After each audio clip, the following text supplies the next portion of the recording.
ละพ่อแต่เปิดผ้ากังโอ้ยผ้ากังคอยอุกอังแต่น้ำมี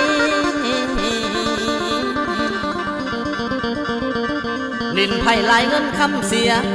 จังเป็นเมียของอายตำรวจจับจนเป็นไข่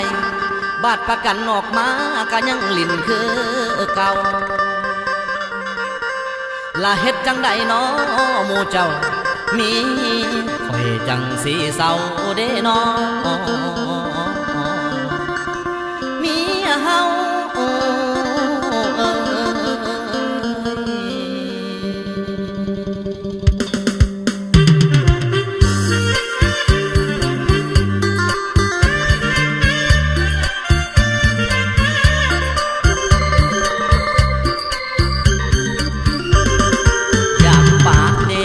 อยากปะมีเดอยากปะเดอยากปะมีลิ้นไข่คิดหลายที่ก็ยังปะบ่ได้ยังคิดเสียดายย้อนว่าเมียยังงามต้องโทรเอาตำรวจมาจับเมียไปดักสั่งสัวข่าวอย่าบอกเด้อว่าแผนการของเฮาเมียหูเรื่องราวย่านได้กินสากกระเบือเมียของเขาหูจักฆ่าจักขายทุกเพียงใดก็หาเงินสวยกันเมียของเฮาบ่คำพูนจากันในแต่ละวันมีแต่เบิ่งลายมือ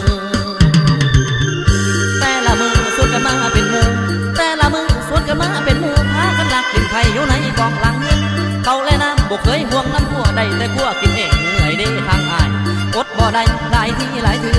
อดบ่ได้หลายที่หลายถือเบื่อหลายเด้เบื่อเมียลิ้นไผ่บ่มีมือเปลี่ยนแปลงจริงได้แจ้งตำรวจใจมาจับมีแนวผิดกฎหมายก็อยู่ตำรวจมาแล้วหอดย้ำตำรวจมาแม้แต่คนถือผ้ากะแลนไว้ขนา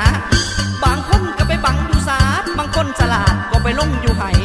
แต่เมียคอยเล่าคนหัวใหญ่แล้วตัดสินใจกระโดดลงหนองน้ำหอดย้ำตำรวจมาตามหอดย้ำตำรวจมาตามแล้วบอกว่าอาบน้ำยังบ่อยากขึ้นยังบ่อยากขึ้นให้สะอื้นอยู่ในหนองหนาวสันให้สะอื้นอยู่ในหนองหนาวสันทั้งหอยขั้นต่อยกองทั้งปิงหน่อยใต้ตองย้อมเขาน้องย้อมแด่คนดีให้เพิ่นจับเสียที่อยากกินที่เลยน้องเนื้อทองให้หักเมียย้อนว่าหักเมียจึงให้ตำรวจมาจับไปขังสู่ข้าวให้เจ้ายาเจ้าเศร้าลิ้นไผ่เมื่อยามจะออกคุกคนผ่านความทุกข์และเปลี่ยนแปลงนิสัยจะจัดงานต้อนรับยิ่งใหญ่จะจัดงานต้อนรับยิ่งใหญ่ฆ่าเป็ดฆ่าไก่สู่ขวัญให้คนดี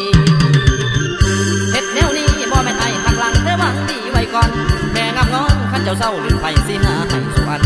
ขันแม่น้องก็ยอมเปลี่ยนยอมแปลงขันแม่น้องยอมเปลี่ยนยอมแปลงคอยสิดมของแพงสู่วันเด้อน้อง